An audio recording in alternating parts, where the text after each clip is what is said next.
Pakemang klambi abang nek disunduk mantuk-mantuk, sing jujur lan temenan mung lestarikan kepethuk. Pak Romo tontol soto nek gak payu gela-gelo, sing elek lan sing bodho kabeh padha duwe jodoh. Kebo ijo Singosari Jamaido Gegirisi Pak Bejo menek klompo nek tiba dadi janaka, sing awas lan kaposo aja nganti do sembrono. Pak Kerto numpak kereta lewat bentek Kertosono, kabeh saeka praya padha tentrem lan raharja. Kebo ijo Singosari Jamaido Gegirisi gontal kandil gandul gontal kandil gontal gandul gontal kandil gandul gontal kandil gontal gandul gontal kandil gandul gontal kandil gontal gandul gontal kandil gandul gontal kandil gontal gandul gontal kandil gandul gontal kandil gontal gandul gontal kandil gandul gontal kandil gontal gandul gontal kandil gandul gontal kandil gontal gandul gontal kandil gandul gontal kandil gontal gandul. Kebo ijo Singosari Jamaido Gegirisi Pakemang klambi abang nek disunduk mantuk-mantuk, sing jujur lan temenan mung lestarikan kepethuk. Pak Romo tontol soto nek gak payu gela-gelo, sing elek lan sing bodho kabeh padha duwe jodoh. Kebo ijo Singosari Jamaido Gegirisi gontal kandil gandul gontal kandil gontal gandul gontal kandil gandul gontal kandil gontal gandul gontal kandil gandul gontal kandil gontal gandul gontal kandil gandul gontal kandil gontal gandul gontal kandil gandul gontal kandil gontal gandul gontal kandil gandul gontal kandil gontal gandul. Lagi ah.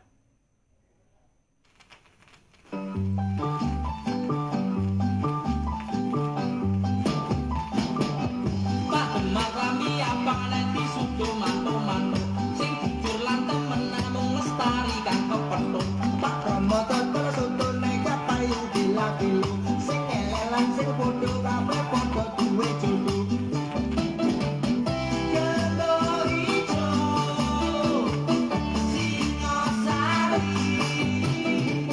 Jamaido Gegirisi Pak Bejo menek klompo nek tiba dadi janaka, sing awas lan waspada aja nganti do sembrono. Pak Kerto numpak kereta liwat bentek Kertosono, kabeh saeka praya padha tentrem lan raharja. Kebo ijo Singosari Jamaido Gegirisi gontal kandil gandul kandil gandul kandil gandul kandil gontal kandil gandul kandil gontal kandil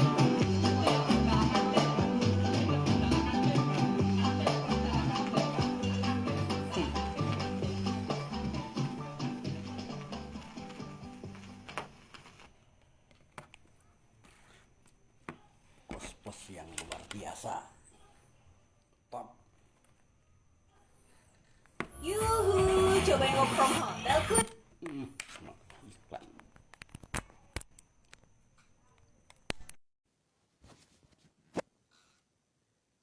Wow, sudah banyak. Oke, tadi nggak ada yang belum ada yang on, baru sekarang ada berapa ini? 4. Oke, enggak apa-apa. Assalamualaikum warahmatullahi wabarakatuh. Selamat pagi. Ya, selamat bagi teman-teman yang sudah ikut KFO 2.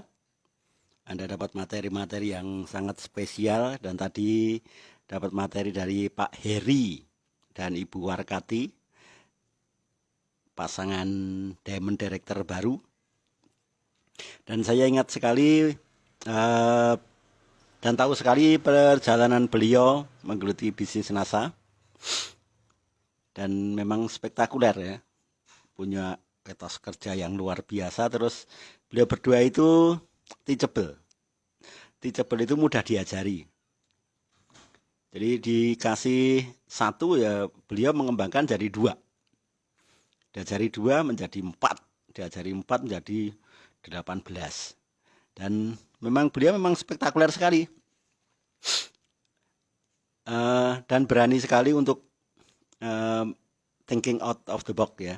Jadi berpikir dan bertindak di luar dari kebiasaan lama, cara berpikir lama.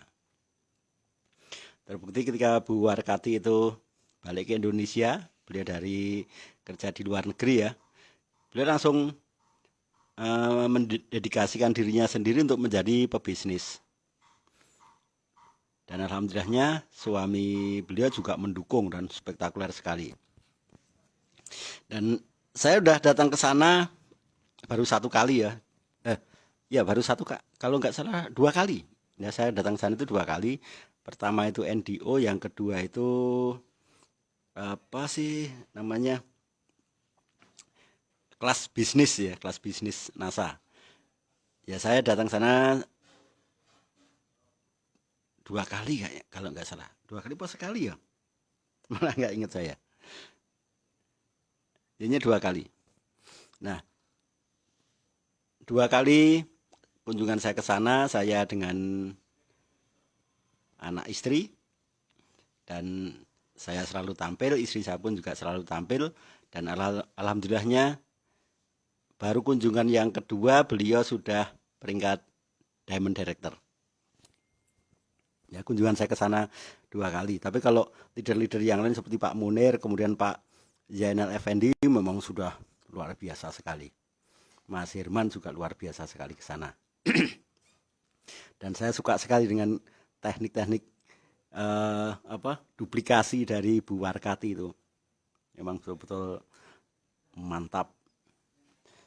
Dan Pak Heri itu kalau dikasih contoh yang saya paling suka itu, silahkan order produk ya, silahkan order dan stok produk yang tidak dijual oleh orang lain.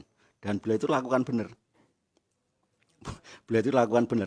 Beliau order Clio yang sangat banyak, terus harmonik yang sangat besar. Rata-rata distributor kalau dibilangin seperti itu, bilangnya nanti kalau nggak laku gimana kan gitu. Tapi kalau Pak Heri enggak. Kalau saya order berarti nanti harus laku. Sesuatu yang diorder itu pasti laku.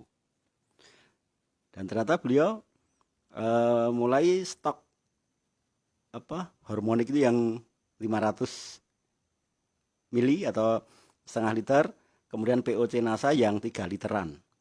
Bahkan beliau kemarin ngomong ke saya, besok kalau ada harmonik yang 5 liter saya akan jual yang 5 liter katanya gitu. Kalau POC NASA ini bukan hanya jerigenan, tapi kalau model pakai barel gitu ya, apa pakai tangki gede gitu, dia akan jual. Maka beruntung Bapak sekalian yang ikut KFO pada tadi malam, Anda beruntung sekali, Anda dapat ilmu daging semua ya. Ya Pak Ratno nggak usah bilang hadir Pak. Saya paling anti dengan hadir gitu. Saya paling anti. Karena nggak diabsen ya. Ya baik teman-teman semuanya, pada kesempatan malam hari ini saya akan cerita tentang road to businessman. Road itu jalan, to menjadi businessman ya, pebisnis. Nah saya dilahirkan dari keluarga yang sangat sederhana sekali. Bapak ibu saya itu ibu rumah tangga yang dulunya penjual nasi gudeg di Pasar Beringharjo. Ketemu bapak saya juga penjual di Pasar Beringharjo juga, sebagai penjual burung ya, di kios burung. Terus ada ibu saya di beberapa meter dari lokasi jualan bapak itu, ibu saya jualan nasi gudeg. Dan akhirnya ketemu, dan ceritanya kononnya itu ibu saya tertarik sama bapak saya itu karena suaranya bagus. Karena bapak saya itu juga itu ya, kalau orang Jawa itu kalau nembang atau uro-uro itu katanya suaranya betul-betul spektakuler. Dan wajah bapak saya itu mirip dan persis saya. Nah, kalau ibu saya itu kulit tinggi dan kulitnya putih, sehingga kedua kakak saya itu tinggi besar seperti ibu saya, tapi kalau saya kecil. Jadi kakak pertama saya itu tingginya 190. Kalau kakak kedua saya 186. Kalau saya sendiri 167. Paling pendek saya. Nah, saya dengar cerita dari bapak saya, bapak ibu saya itu ya. Itu bapak saya adalah seorang anak pertama ya. Anak pertama di keluarganya, dan bapak saya itu anak yang tidak pernah minta warisan ya. Kepada mbah saya itu nggak pernah minta warisan. Jadi sejak kecil bapak saya sudah mengembara, sudah cari uang sendiri ya, sampai nikah itu biaya sendiri, dan beli tanah kemudian dibangun rumah itu juga biaya sendiri, semuanya sendiri. Demikian juga dengan ibu saya itu jualan nasi di Beringharjo, konon katanya juga modal sendiri, tidak minta siapa-siapa. Nikah dengan bapak saya juga sendiri. Dan bapak ibu saya itu pernah berpesan ke saya, "Nak, besok kalau kamu dewasa ya, Sindu, besok kalau kamu dewasa, jangan pernah berharap tentang warisan. Karena begini, anak bapak itu ada 7. Jadi ibu saya ini istri ketiga. Istri pertama anaknya 2. Istri kedua anaknya 1. Dari ibu saya anaknya 4. Jadi begini, Sindu, besok kalau kamu gede, kamu tidak usah berpikir tentang mendapatkan warisan dari bapak ya. Karena begini, Nak. Anak bapak itu 7. Tanah bapak enggak seberapa ya. Pekarangan bapak itu enggak seberapa. Itu kalau dibagi 7, kira-kira dapatnya hanya berapa meter? Ya, dapatnya berapa meter? Katakanlah kamu dapat bagian 1/7 dan anakmu besok 3, misalkan ya. Berarti kalau kamu meninggal, anakmu kebagian berapa? Anakmu nanti akan kebagian 1/21. Ya, 1/21. Menyedihkan tidak? 1/21. Karena anaknya 7, berarti tanah dibagi 7, kemudian 1/7 dibagi 3. Ketemunya 1/21, Nak. Maka mau tidak mau kamu harus jadi pengusaha. Dan kamu harus jadi pengusaha tidak seperti bapakmu. Boleh seperti bapakmu, tapi harus lebih dahsyat, harus lebih spektakuler. Dan alhamdulillahnya saya memang senang dengan usaha ya. Wirausaha itu saya senang sekali. Dari jualan burung, kemudian saya sempat jualan angkringan dan laris sekali. Saya juga pernah jualan angkringan itu sekitar 3 tahun saya geluti. Kemudian jual oseng-oseng mercon. Bukan oseng-oseng mercon.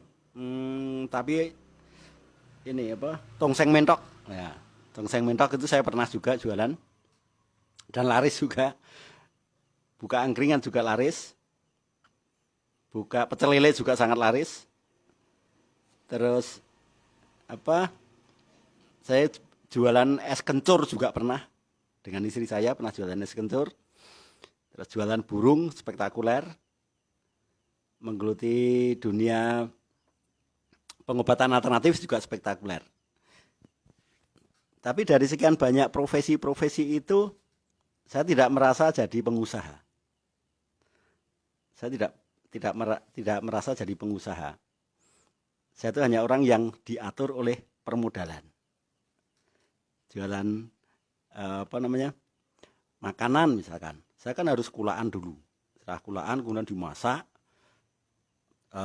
menjajar, menata kios, kemudian jualan.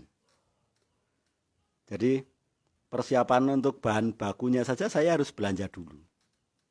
Kedua masak. Ketiga melayani pembeli. Kemudian kukut, ya kukut itu tutup kios. Itu capek enggak ya? Waduh capek sekali, saya ngalami itu. Saya jadi pedagang angkringan itu, waduh capek sekali. Apalagi ketika jadi pedagang pecel lele itu juga capeknya luar biasa. Jadi geli sendiri kalau lihat orang jualan apa pecel lele itu, saya tuh sering geli sendiri. Iya ya. Pagi kulaan, siang menyiapkan, sore masak, terus menjelang maghrib mendorong gerobaknya ke lokasi jualan, kemudian nata-nata. Pembeli datang mulai sibuk melayani pembeli. Begitu selesai, barangnya dikemasi, masukkan ke gerobak, didorong lagi pulang, besok dilakukan lagi. Batin saya ini tidurnya itu cukup menggantikan capeknya enggak ya?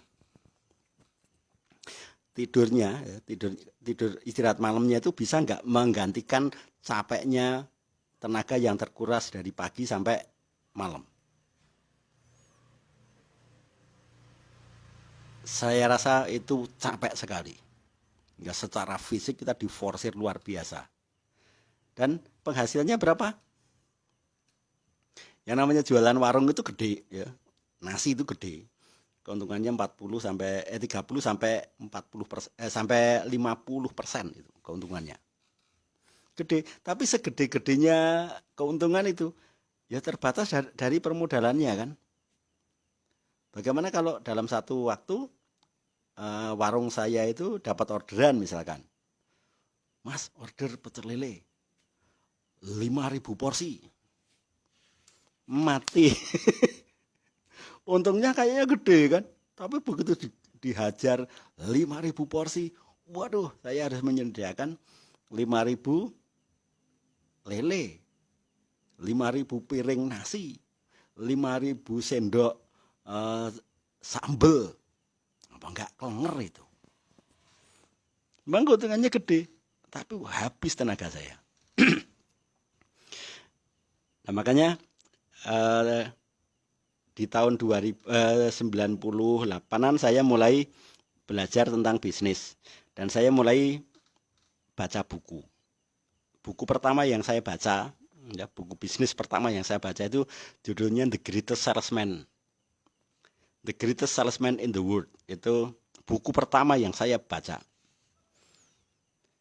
Dulu saya beli buku itu sekitar Rp1.200 di shopping center. Dan di sana di buku itu dibahas begini. Ada sebuah cerita tentang Hafiz ya. Ada seorang anak namanya Hafiz. Dia ini kerja sebagai penggembala kambing. Ya, dia bekerja sebagai penggembala kambing dan memiliki juragan yang sangat bagus sekali, baik hati sekali, namanya Patros. Karena kinerja dia itu bagus sekali. Maka kambing yang dia kelola itu berkembang biak dengan sangat luar biasa. Kemudian sama Pak Patros dikasih pekerjaan baru. Tidak hanya menggembala kambing atau piara kambing, kamu juga piara kuda. Dan ternyata bagus sekali.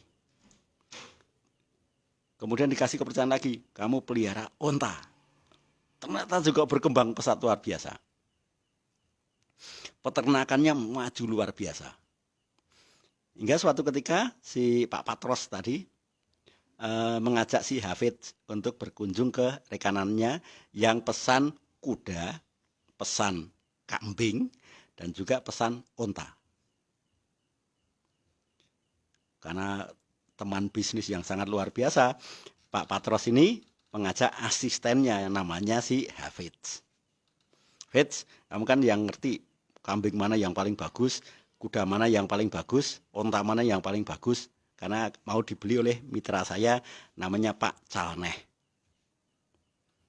Nah, diajaklah si Hafid ketemu berkunjung ke rumahnya Pak Calneh. Di sana disuguhi teh oleh dan makanan ringan oleh anaknya Pak Calneh, seorang gadis bernama Lisa. Nah, si Hafid ini begitu lihat Lisa, tek,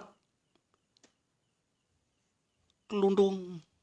Jadi begitu pandangannya melihat ke wajah si Lisa, itu cintanya langsung jatuh, klotak.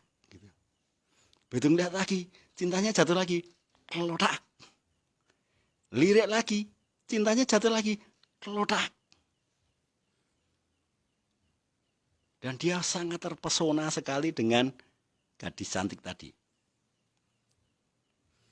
Nah, karena saking cintanya ya si Hafid ini, dia nggak berkata apa-apa.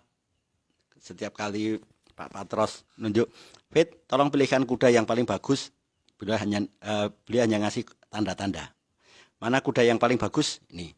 Mana kambing yang paling bagus? Oh, yang ini. Urusan selesai, Pak Patros mengajak Hafid pulang ke rumah Pak Patros. Nah, di sepanjang perjalanan, Pak Patros ini melihat si Hafid. Ini anak ini kok agak aneh. Biasanya cerah ceria. Ini juga tadi berangkatnya cerah ceria. Begitu pulang kok malah murung. Ada apa ini? Nah, sesampai di rumahnya Pak Patros, si Hafid ditanya. Fit, ada perubahan yang luar biasa pada dirimu malam ini. Apa gerangan? Terus Hafid bilang, Pak Patros, saya rasa saya mulai besok pagi tidak bekerja lagi sebagai penggembala onta, perawat kuda, dan perawat kambing, Pak. Ada apa kok ini? Begini, Pak. Saya memang suka bekerja pada Bapak. Saya senang sekali dengan perlakuan Bapak. Dan pelihara hewan ternak itu saya memang hobi sekali. Tetapi ini hanya cukup untuk saya. Maksudmu apa, Fit? Begini, Pak Patros. Memang penghasilan yang saya terima dari Bapak itu sangat cukup. Tapi untuk saya sendiri. Lah bagaimana nanti kalau saya menikah? Apakah cukup? Pak Patros tersenyum. Fit, kamu ini memikirkan nikah. Kamu ini memikirkan keluarga. Padahal keluargamu itu sudah habis karena serangan penyakit tipes. Kamu seorang sendiri. Kan wajar kalau kamu menghasilkan sesuatu untuk dirimu sendiri lebih dari cukup, itu kan sudah sangat wajar. Betul, Pak. Tapi untuk keluarga saya nanti, bukan keluarga saya yang lalu, tapi yang nanti, Pak. Oh, maksudnya kamu mau menikah. Luar biasa, Hafid ini. Ini, Fit, kira-kira gadis mana yang mau sama kamu? Pertama, kamu dekil. Kedua, kamu hitam. Ketiga, kamu kecil. Keempat, kamu terlalu lugu. Kelima, kamu nggak punya pengalaman tentang wanita. Tapi begini, Pak, saya sudah menemukan gadis idaman saya, Pak. Dan saya tahu gadis itu suka sama saya. Gadis yang mana ini? Lah tadi, putrinya Pak Calneh. Luar biasa. Karena kekuatan cinta, sanggup merombak penggembala kambing, kepengen menjadi pengusaha. Luar biasa. Tapi ngomong-ngomong, kamu tidak sakit kan, Fit? Oh tidak, Pak. Kamu waras kan? Loh, saya waras, Pak. Gimana kamu tahu kalau si putrinya Pak Saleh tadi kok suka sama kamu? Ah, sebab tadi ketika menyuguhkan teh di hadapan saya ada sedikit yang tumpah Pak. Berarti kan dia ketemu saya kan grogi. Kalau ketemu Bapak dia nggak mungkin grogi karena Bapak sudah sering ke sana. Tapi karena ketemu saya dia grogi Pak. Setahu saya cewek itu kalau grogi ketemu cowok grogi itu cinta Pak. Dan saya tahu bisa membaca dari sorot matanya kalau dia suka saya. Karena dia tadi ngelirik saya 3 kali Pak. Wah, luar biasa. Instingmu betul-betul insting kambing. Insting kamu betul-betul insting domba. Yang selalu siap siaga untuk menemani domba betina. Oke, nggak masalah. Terus apa rencanamu, Fit? Begini Pak. Saya kerja di sini sudah bertahun-tahun. Dan teman-teman saya yang kerja pada Bapak, yang mereka menjadi penjualnya Bapak. Mereka itu setiap kali pulang ke rumah, itu mereka bawa dirham. Mereka bawa kepingan emas. Mereka bawa perak untuk keluarganya. Saya kepingin seperti mereka Pak. Saya kepingin seperti Ayub. Saya kepingin seperti Hasan. Saya kepingin seperti si Ali. Saya kepingin seperti si Alip. Jadi kamu betul-betul mau ini. Kamu mau bersaing dengan murid-muridku yang lain. Iya Pak, dan saya yakin bahwa saya menang. Oke, good. Nggak apa-apa. Boleh. Tapi kira-kira impianmu itu apa, Fit? Begini, Pak. Teman-teman saya yang lain datang ke tempat Bapak itu kan untuk menjualkan dagangan Bapak. Ya, karena Bapak seorang saudagar, mereka mendatangi Bapak untuk mereka menjualkan produk dagangan Bapak. Tapi kalau saya beda, Pak. Saya kepingin Bapak ajari saya. Dan target saya adalah mengalahkan Bapak.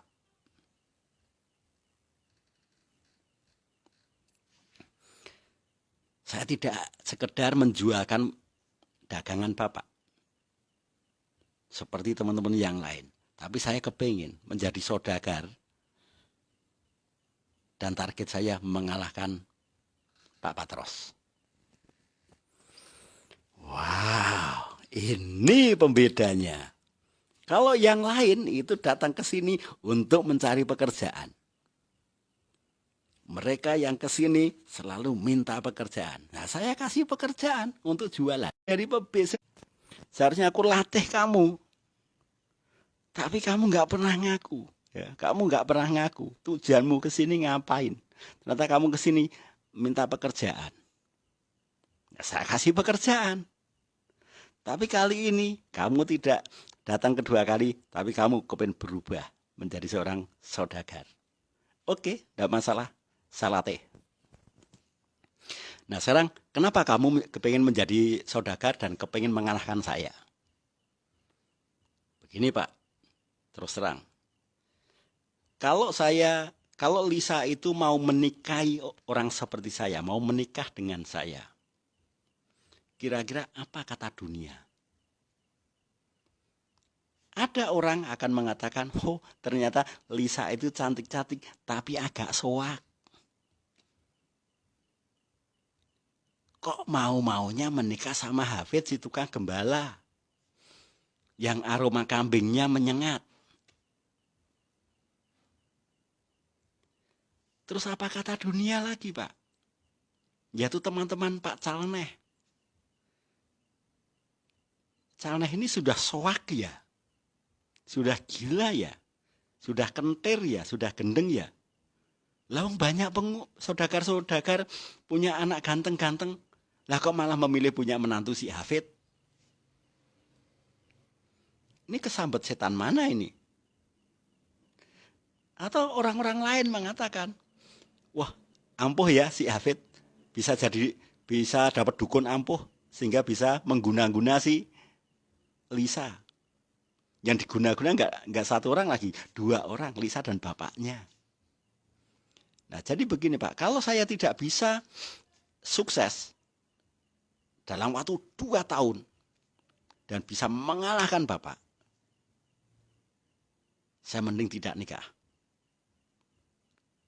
Tapi tolong ajari saya dalam waktu 2 tahun agar saya bisa mengalahkan Bapak. Sehingga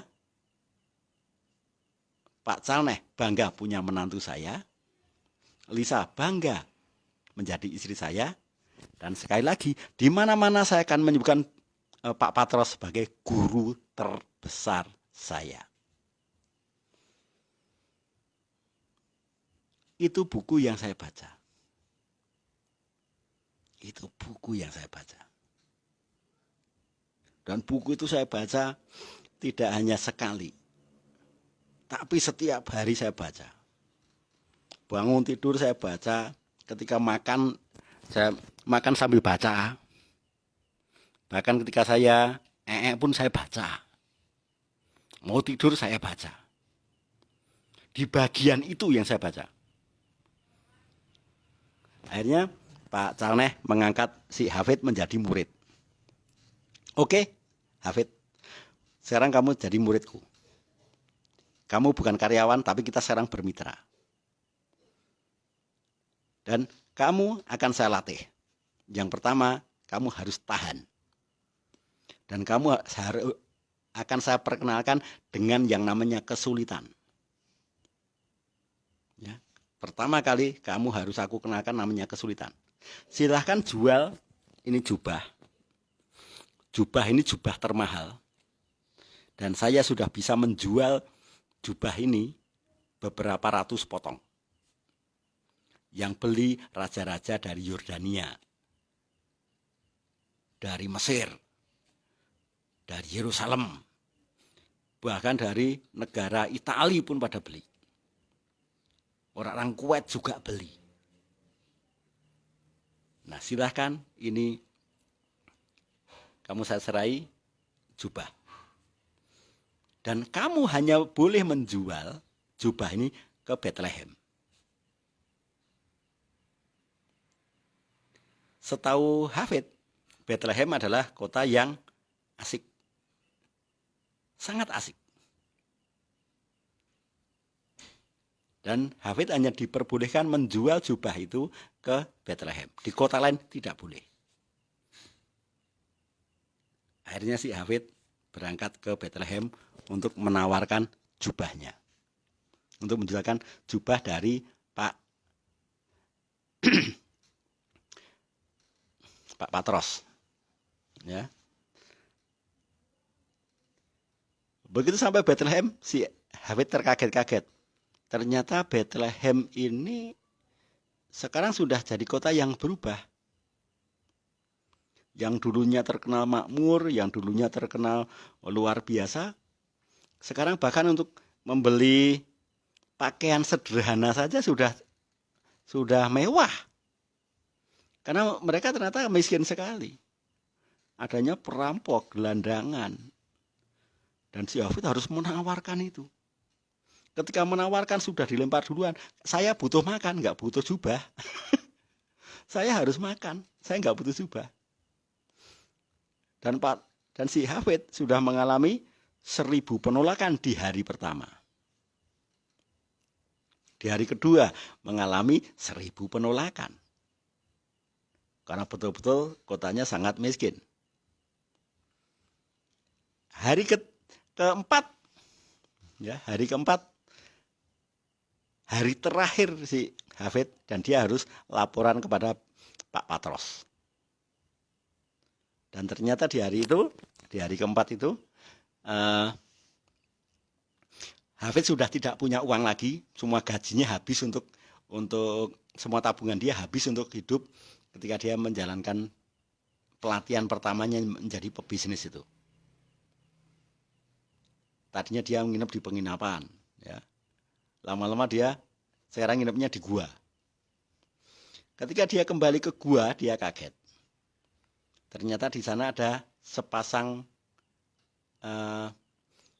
ada 2 orang ya, yang satu wanita, yang satu kakek-kakek. Yang wanita ini sedang hamil tua. Nah, si Hafid masuk ke gua itu. Dia mau menyapa tapi takut. Ragu-ragu dia. Tapi ternyata ada teriakan kesakitan dari si tamu di gua itu. Merang kesakitan karena ternyata sang wanita ini melahirkan. Sang kakek sangat tua hanya punya kain satu-satunya. Si ibu juga hanya punya kain satu-satunya. Terus Hafid mendatangi. Kalau bayi ini diselimuti pakai jubahnya kakek, bayi ini hidup tapi kakeknya mati. Kalau ibunya ini menyelimuti sang bayi dengan kainnya, maka si bayi ini hidup, tapi ibunya mati. Saya tidak mau tiga-tiganya mati. Saya tidak mau tiga-tiganya mati kedinginan. Bayi itu harus mendapatkan perlakuan istimewa. Maka tanpa berpikir, si Hafid mengeluarkan jubahnya, jubah dagangannya, dan diselimutkan ke bayi tadi.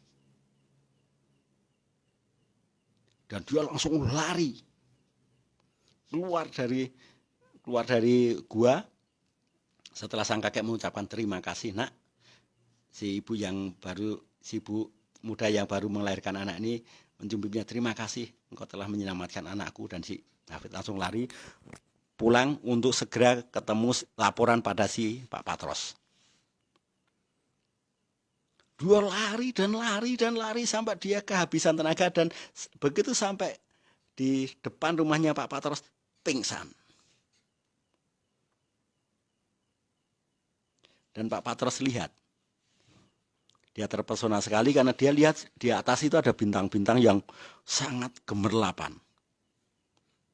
Belum pernah ada cahaya segemerlap ini. Tapi begitu gemerlapan di langit itu menghilang, Pak Patros kakinya menyentuh kepala si Hafid. Tuk. Loh, kamu Fit? Kamu sudah pulang. Wah, luar biasa ini. Kedatanganmu menimbulkan cahaya di angkasa. Begitu cahayanya hilang, aku baru ngeliat kalau ini kamu. Ada kamu di sini. Ayo masuk, nak. Masuk. Silakan makan, silakan mandi, silakan ganti pakaian. Hari ini, malam ini, aku menyambut mitra bisnisku yang paling spektakuler. Silakan mandi, silakan ganti pakaian, silakan makan sepuasnya. Dan besok pagi aku tunggu cerita dahsyatmu.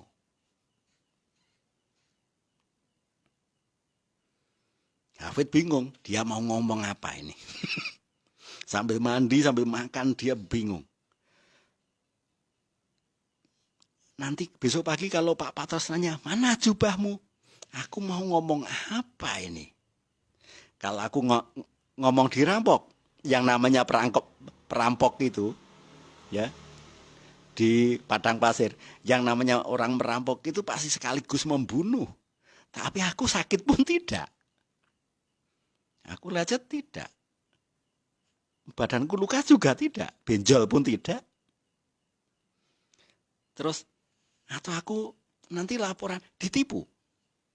Biar kelihatan masuk akal. Tapi kalau ditipu, nggak mungkin lah. Aku tidak biasa berbohong.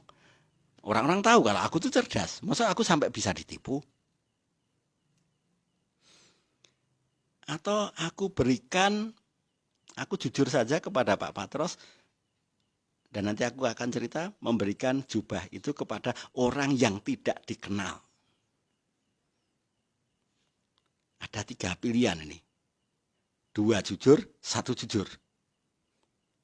satu bohong ya, dua bohong, tapi saya nggak mau bohong, tapi jujur atau aku diketawain.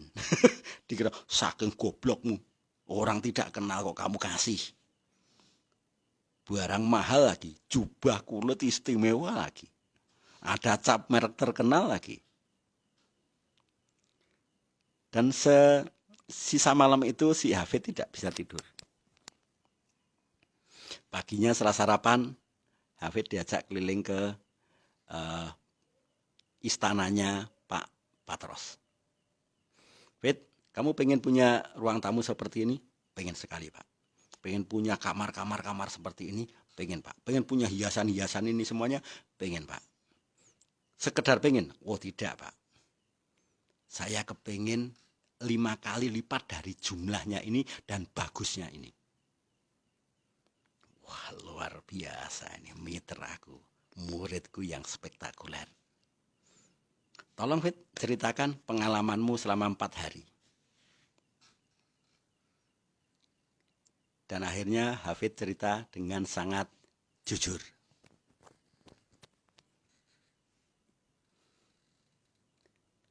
Bayangan si Hafid ketika dia jujur, maka Pak Patros akan mentertawakan atau marah-marah atau banting gelas. Ternyata Pak Patros malah, bagus sekali. Bagus sekali. Tempo hari aku bilang, jualah jubah ini dengan harga pantas. Tapi saya tidak menyebutkan harganya kan. Jualah, bikinkan jubah ini dengan harga yang sangat pantas. Dan ternyata kamu memberikan harga yang sangat pantas. Jubahmu itu untuk menyelamatkan 3 orang sekaligus. Sang bayi, kakek tadi, sama ibu yang habis melahirkan. Harga jubah itu berlipat-lipat ganda. Hafid, engkau lulus jadi muridku. Luar biasa bukan? Dan ternyata apa yang terjadi Bapak Ibu? Tidak sampai setahun. Tidak sampai setahun. Si Hafid tadi bisa sukses di usahanya dan bahkan 2 kali lipat dari Pak Patros. Dan bisa menyunting si Elisa. Dan dia menjadi pemuda atau pengusaha termuda. Dengan kekayaan yang sangat luar biasa.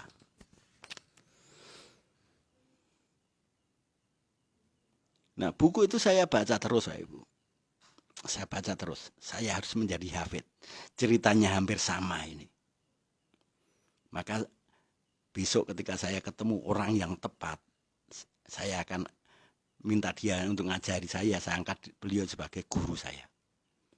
Dan saya akan cerita tentang buku itu. Dan saya akan jadi pengusaha. Karena di buku itu ada bab yang sangat menarik sekali. Bunyinya begini. Seonggok tanah liat di tangan orang yang cerdas akan berubah menjadi istana. Sebongkah batu di tangan orang yang cerdas bisa menjadi tempat ibadah. Selembar daun di tangan orang yang cerdas bisa menjadi hiasan yang luar biasa. Sepotong kayu di tangan orang yang cerdas bisa berubah menjadi patung yang istimewa. Selembar bulu domba di tangan orang yang cerdas bisa menjadi permadani yang luar biasa. Terus bagaimana dengan tanah liat yang disebut dengan namaku?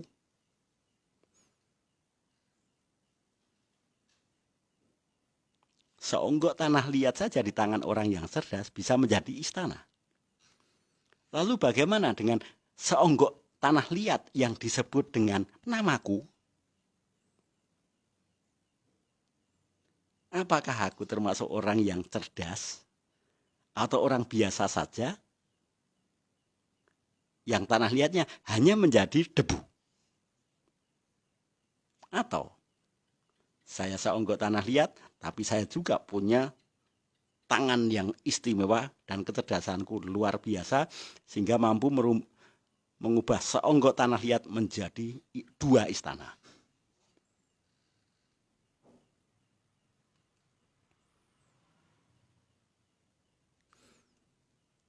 Tanaman bisa menghasilkan bunga dan buah karena musim.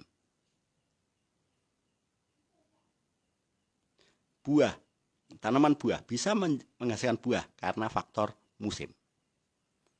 Sementara saya bisa menciptakan musimku sendiri.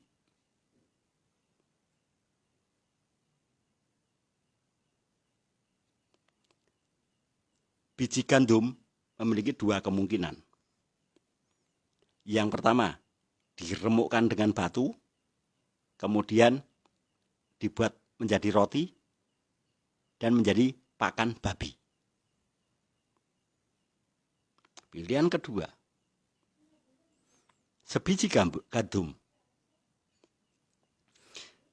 ditebar di lahan yang gelap, pengap, lembab,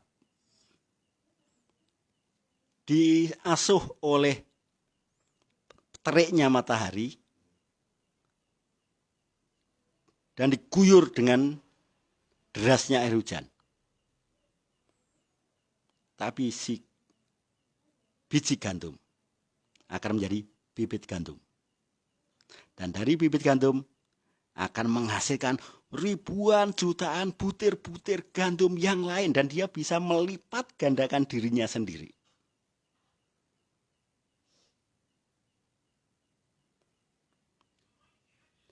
Aku biji gandum yang istimewa. Hafid adalah biji gandum yang istimewa. Yang tidak mau nasibnya ditentukan oleh orang lain, yaitu diremukkan dengan batu, kemudian diolah menjadi roti, dan hanya menjadi makanan babi.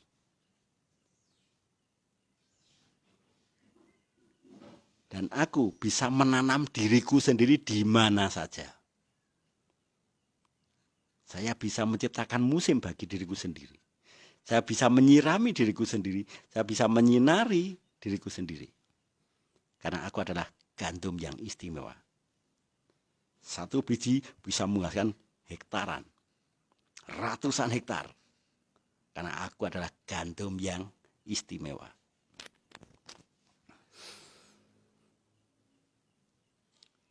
Selama setahun, si Hafid dilatih mendalami yaitu 10 langkah istimewa untuk menjadi saudagar kaya.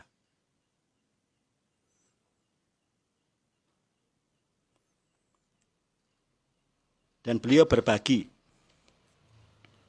Dari total barang yang dia jual, 20%-nya hak orang lain. Yang untuk dia sendiri hanya 5%. Yang 5% untuk belajar. Yang lainnya digulung lagi di permodalannya. Dan dalam waktu 1 tahun, Hafid sudah bisa 2 kali lipat dari kekayaan dan prestasi guru besarnya bernama Pak Patros.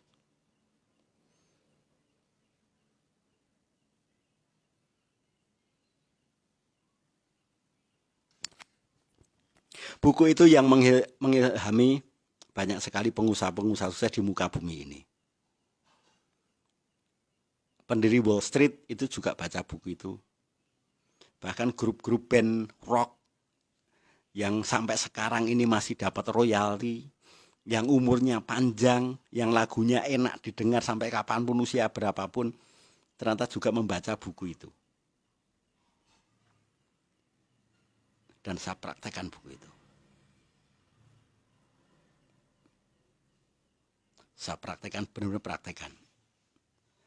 Dan di buku itu ada di bab yang lain diceritakan sebagai sebutir gandum, aku akan menanam diriku sendiri. Aku dipupuk oleh kesulitan, aku dibesarkan oleh suhu penolakan, aku dididik dengan kekerasan, dengan hembusan angin yang tidak menentu, sehingga membuat akarku makin kuat, membuat buatanku makin luar biasa. Dan saya tahu, kalau tubuhku cukup sehat, tidak ada yang sanggup menggangguku, termasuk biji gandum istimewa ini. Selama tubuhku sehat, tidak ada satupun hama yang doyan memangsaku. Tidak ada yang bisa menggangguku. Jika keinginanku cukup kuat,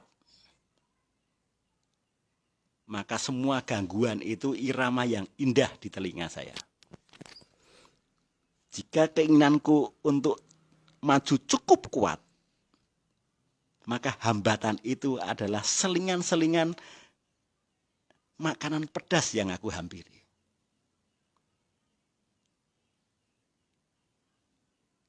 Pahit bagi orang lain, tapi bagi saya, ini selingan.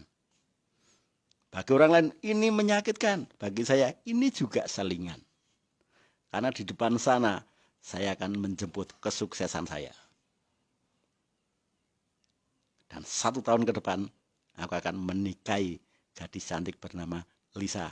Dan dia akan bangga memiliki suami seperti saya.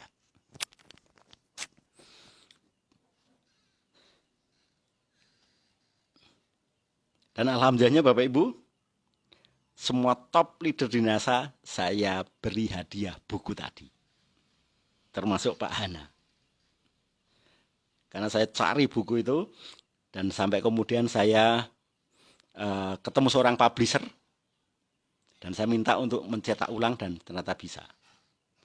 Pak Hana dapat buku itu, Pak Agung dapat buku itu, Pak Ardi dapat buku itu, Pak Asanto Ali dapat buku itu, Pak Gunawan Budiarjo dapat juga buku itu, Pak Agus Anwar juga dapat buku itu. Dan semua upline Anda dapat buku itu.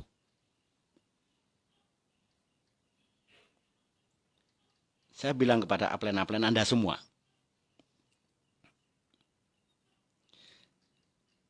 baca buku ini, praktekkan buku ini untuk melatih pasukanmu.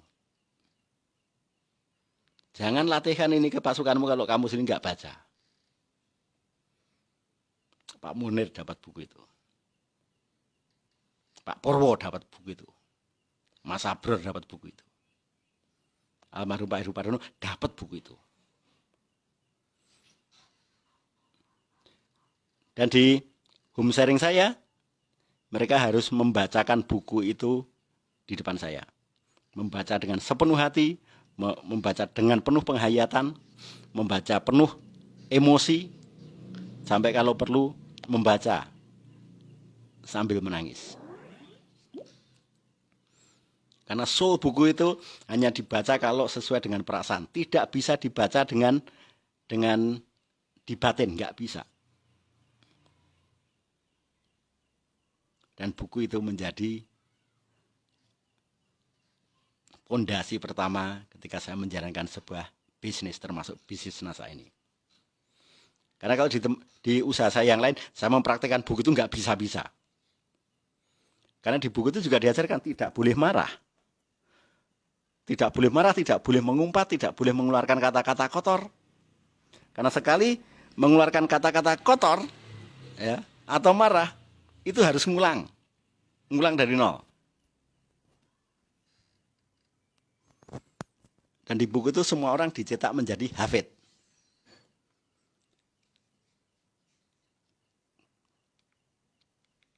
Maka upline Anda beruntung punya upline yang sudah terlatih dengan sangat spesial, ya, dengan sangat-sangat spesial.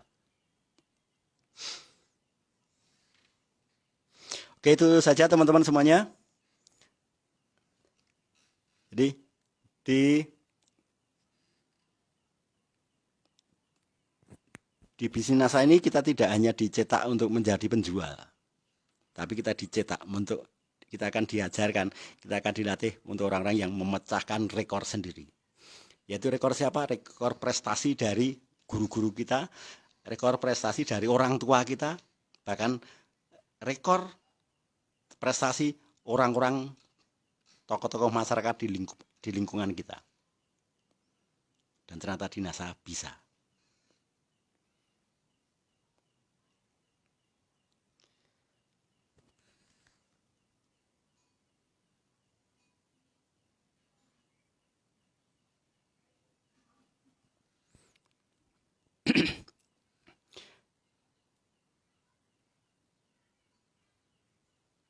Baik, teman-teman semuanya, itu saja dari saya. Terima kasih. Selamat beristirahat, selamat berakhir pekan, dan tetap semangat pagi. Assalamualaikum warahmatullahi wabarakatuh.